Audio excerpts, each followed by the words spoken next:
Financial Times Germany, 18 June 2009. The star of the world's largest aerospace exhibition came from Austria, the Camcopter S-100. Le Figaro del 15 junio 2009, la gran innovación, el Camcopter S-100. Il Sole 24 Ore, 14. Juni 2009. Das erste unbemannte Luftgerät, das auf einer Luftfahrtmesse fliegen wird.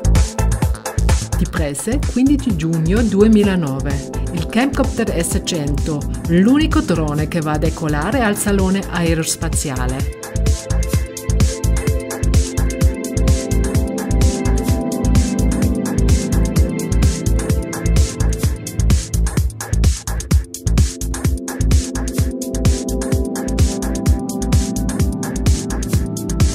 Der Star auf der Luftfahrtmesse in Le Bourget bei Paris kommt aus Österreich und ist eine Drohne. Die Firma Schiebel stellte beim Luftfahrtsalon den Camcopter 100 vor und Drohnen haben eine vielversprechende Zukunft. Le Camcopter de l'Autrichien Schiebel est le premier drone, donc opéré à distance et diffusant au sol et en temps réel les images de sa caméra. Der Markt wächst sehr schnell, trotz der Wirtschaftskrise. Die Kunden sind zum einen zivile Firmen, die etwa Pipelines kontrollieren, und es gibt natürlich militärische Stellen, die mit den Drohnen etwa Grenzen überwachen. Civilian airspace with airliners and other jets flying around us. It is a very big event for us, and we're very, very pleased that we're able to achieve this notable event for the company, and I think also for the world of UAVs actually as well. An und für sich fürchten wir die Krise nicht, weil wir in einem sehr stark wachsenden Marktsegment sind.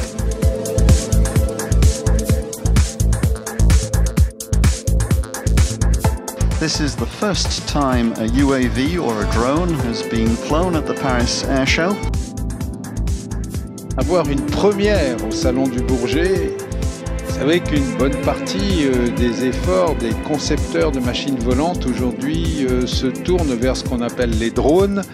Les drones qui sont des machines volantes automatiques, des machines volantes sans équipage humain, on va dire. Ça y est, ils montent. The S-100 climbing. If you are having difficulty in spotting this aircraft, it is quite small. You could see it on the cameras on the stand. And if you look at the display now, you'll see the image that's being projected live from the Camcopter of the Paris Air Show onto the large screens.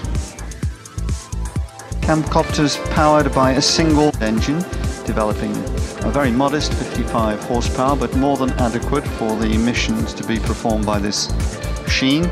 Empty weight 240 pounds and maximum takeoff weight 440 pounds. Maximum cruising speed a mere 55 knots, but the purpose of this machine is to be a platform for observation, not to win races. You can get a view of the Paris Air Show taken from the Camcopter. Le S-100 est donc propulsé par un moteur rotatif.